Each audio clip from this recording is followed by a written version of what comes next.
car was quick enough to be competitive this year, and probably will be competitive. Will the jealously guarded modifications do the four-time champion justice this weekend? Oh, we should be faster. I mean, we have improved the engine horsepower, we have improved a little bit details around, which I don't want to get into obviously, but it will be faster than what we had in Suzuka. How much? Whether it's enough? For sure, finishing races is very important, and high levels of reliability tend not to come until later in the season. But that's really the main consideration why we haven't brought the new car, because we didn't feel we'd done enough work with it to be as confident as we wanted to be in the reliability. Almost everybody has an opinion on Ferrari's strategy. Williams' technical director offers one of the more considered.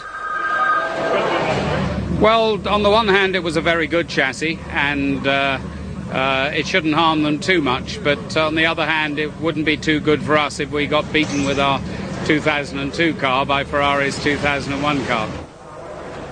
The front-runners prepare for the moment of truth, the first qualifying session of the season.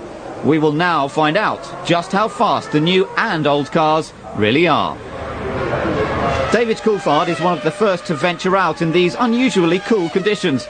But a daydreaming Jacques Villeneuve ensures the Scot an initial test of the escape road. Nothing much for Ron Dennis and Adrian Newey to worry about, as their charge proves just minutes later.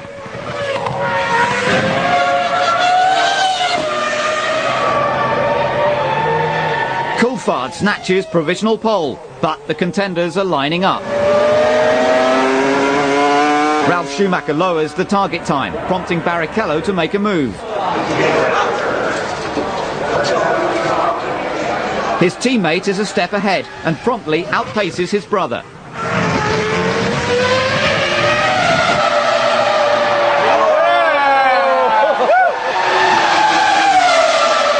Using the F2001 is hardly a retrograde step, and Barrichello looks on course to reinforce that fact.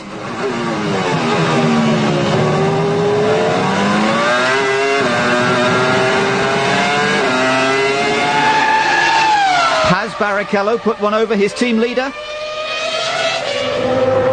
The oncoming rain should act as a guarantor. Juan Pablo Montoya could be stranded by the shower in a disappointing sixth position. Has he left it too late? No, it's coming down very heavy on the pit straight now, Juan. Really wet, thank you. Well, we can't control the weather, Juan. We've got to have a go at it, don't we?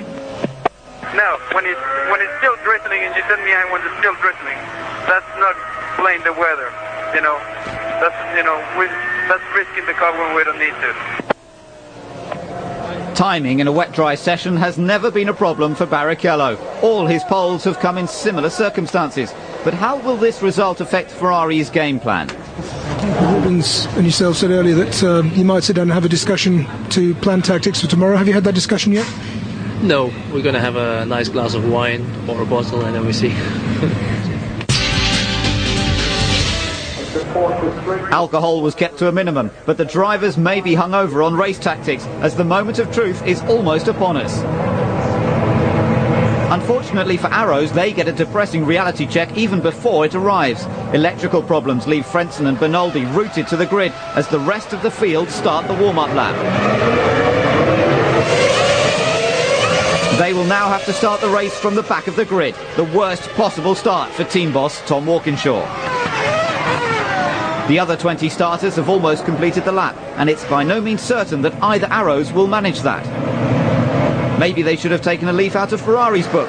Will last year's model still reign supreme? Race director Charlie Whiting ends the speculation. However, it's the run to the first corner that will make the headlines.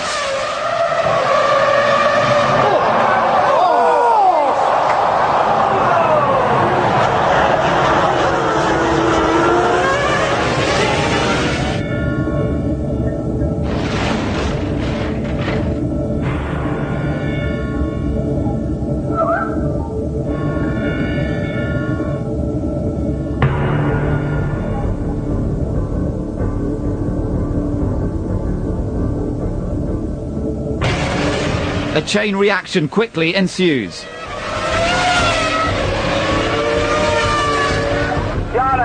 are you okay? Are you okay?